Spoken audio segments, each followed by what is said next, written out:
Now, one of the most wonderful reads, and I'm gonna, if you guys don't mind, I hope you don't.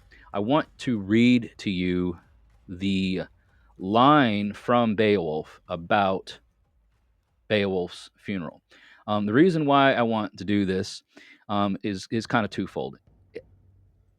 Firstly, it is one of the most vivid and famous heathen funerals documented in any sources, in any literature.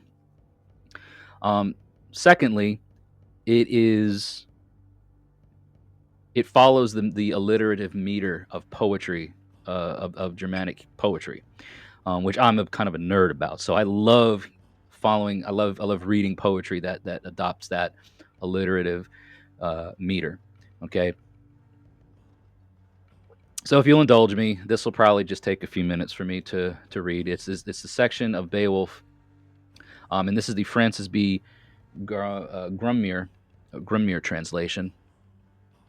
And you'll notice very early on what I'm talking about with the alliterative meter. Okay, and I'll do my best to maintain that meter as I read it. Okay, so here we go. Then the bairn of Veostan bade command, hardy chief to heroes, many that owned their homesteads, hither to bring firewood from far o'er the folk they ruled for the famed one's funeral. Fire shall devour, and wan flames feed on the fearless warrior who oft stood stout in the iron shower, when sped from the string a storm of arrows shot over the shield wall. The shaft held firm, featly feathered, followed the barb. And now the sage young son of Veostan, seven chose of the chieftain's thanes, the best he found that band within, and went with these warriors, one of 8, under hostile roof. In hand one bore a lighted torch, and led the way. No lots they cast for keeping the hoard when once the warriors saw it in hall. All together without a guardian, lying there lost. And little they mourned when they had hastily hailed it out, dear bought treasure. The dragon they cast, the worm over the wall of the wave to take, and surges swallowed that shepherd of germs. Then the woven gold on a wain was laden, countless quite, and the king was born, hoary hero, to Hrone's nest.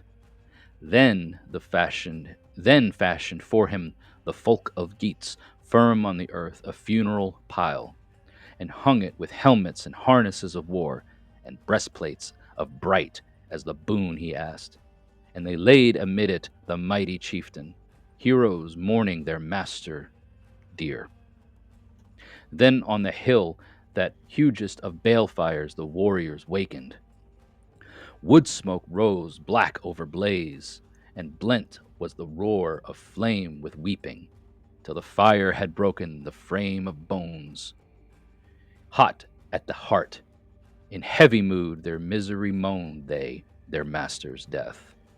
Wailing her woe, the widow old, her hair upbound, for Beowulf's death sung in her sorrow, and said full oft she dreaded the doleful days to come, deaths now and doom of battle and shame. The smoke by the sky was devoured. The folk of the waders fashioned there on the headland a barrow broad and high, by ocean farers far described in 10 days' time, their toll had raised it, the battle braves' beacon. Round brands of the pyre a wall they built, the worthiest ever that wit could prompt in their wisest men. They placed in the barrow that precious booty, the rounds and the rings that they rent erewhile.